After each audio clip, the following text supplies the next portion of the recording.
More than 365 days, Ukraine has been defending itself against Russia. In this video, I'll tell you the most important things that happened during the year of the war. I'm your best Ukrainian friend Igor. Subscribe, put a like, and let's go. In honor of the anniversary of the war in Ukraine, I prepared the most shocking events of each month, so let's go. In general, before the full-scale war, Russia prepared its inhabitants for it. The Russian authorities have long planned to seize Ukraine, and in order for the Russians not to rebuild during the attack, it was important to invent a reason why it's necessary to destroy Ukraine. There are 140 million people living in Russia, and just think how easily they can make a revolution and overthrow the government if Putin didn't zombify his residents. The natives, the people of Bandera, Russia calling us all kinds of names. Preparations for the invasion of Ukraine lasted more than 1 year and even more than 10 years. Putin, like Adolf Hitler, spent a long time preparing the country for war, killed opponents, and created a powerful propaganda machine. In their films or TV series, they portrayed Ukrainians as fools, traitors, or thieves.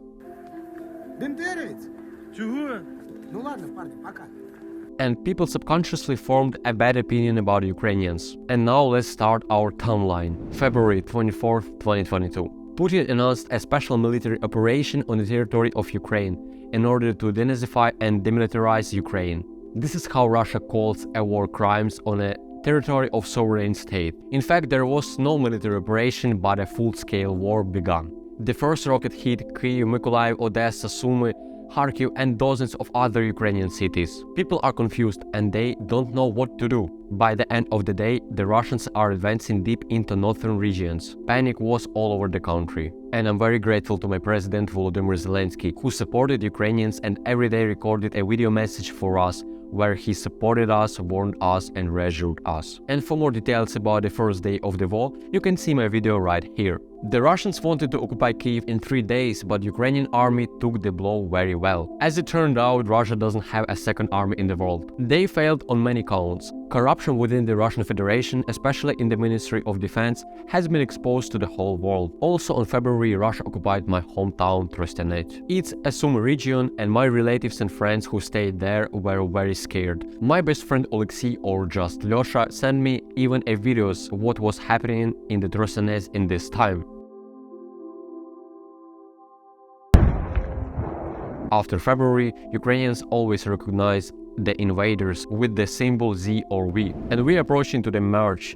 In March, Mariupol finds itself under blockade. The Russians continue to shell the territory of Ukraine. They are occupying Kherson Oblast and the regional center. Battles for Azovstal begin. Ukrainian fighters of the Azov regiment call on the authorities to open the blockade of Mariupol. My hometown in Sumy region was liberated by Ukrainian army. It was on March 26. What was happening all month in my city, in my opinion, it's topic for a separate video, and you definitely won't hear these facts in the news.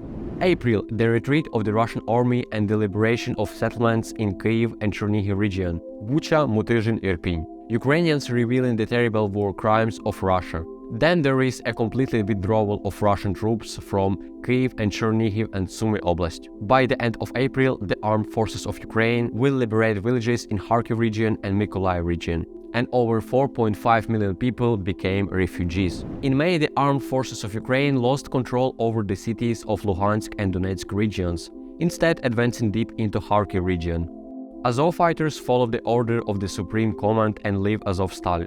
The defenders were captured by Russians. June, the return of Zmyiny Island to Ukrainian control. Heavy firefights continued between Russia and Ukraine. There were many rumors that the war would end in the summer, but in reality it didn't happen. This made people very sad. It's just fake expectations. And it's impossible not to mention attack on the arms store shopping center in Kremenchuk, a terrorist act carried out by the armed forces of the Russian Federation on June 27, 2022. People just went to the shopping mall to buy some food or clothes and as a result died. July, occupation of Lysychansk. Ukraine signed grain agreements with Turkey and the UN on guarantees of safe export of grain from Ukrainian seaports. The next morning, Odessa was awakened by missile strikes on a port. Not surprising, Russia, August. Russian occupiers hit a railway station in Dnipropetrovsk region. As a result of this attack, 25 people were killed and about 50 were injured. September. Legendary prisoner exchange. 215 Ukrainian prisoners of war 108 of them Azov soldiers, were exchanged for Viktor Medvedchuk and 55 Russian prisoners of war. After that, Putin announced an inclusion of Donetsk, Luhansk, Kherson and Zaporizhia regions into the Russian Federation. The authorities of Ukraine submitted an application for accelerated accession for NATO. October.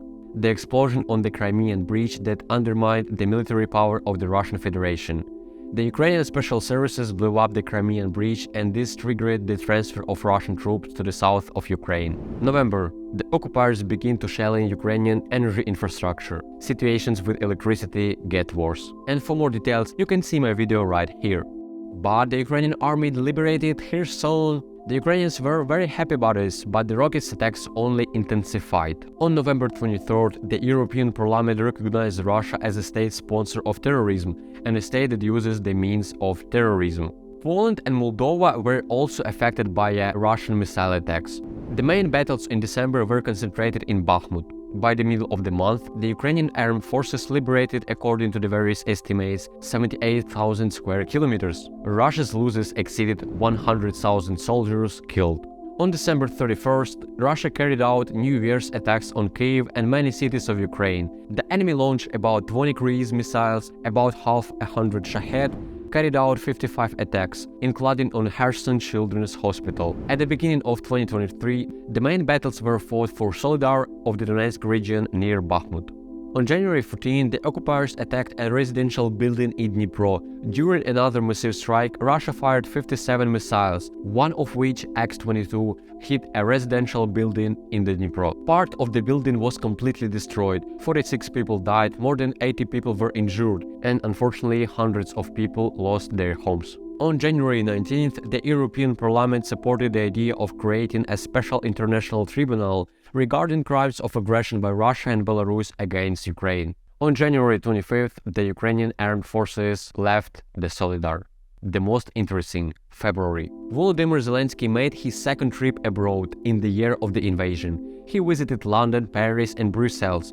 In 2 days, in Great Britain, the president met with King Charles III and British Prime Minister Rishi Sunak, and in a speech in the British Parliament called for fighter jets to be provided to Ukraine. In France, Zelensky met with Chancellor of Germany Olaf Scholz and President of the country Emmanuel Macron. In Belgium, he spoke in the European Parliament and at the summit of the leaders of 27 European Union countries. On February 20th was a really shocking news, because Joe Biden visited Kyiv with an unexpected historic visit and became the first US president to visit Ukraine in the last 15 years. Before him, none of the modern American leaders dared to come to any country at war, unless it was controlled by the US military. Biden secretly reached Kyiv by train from Poland, met with President Volodymyr Zelensky and commemorated the fallen defenders of Ukraine.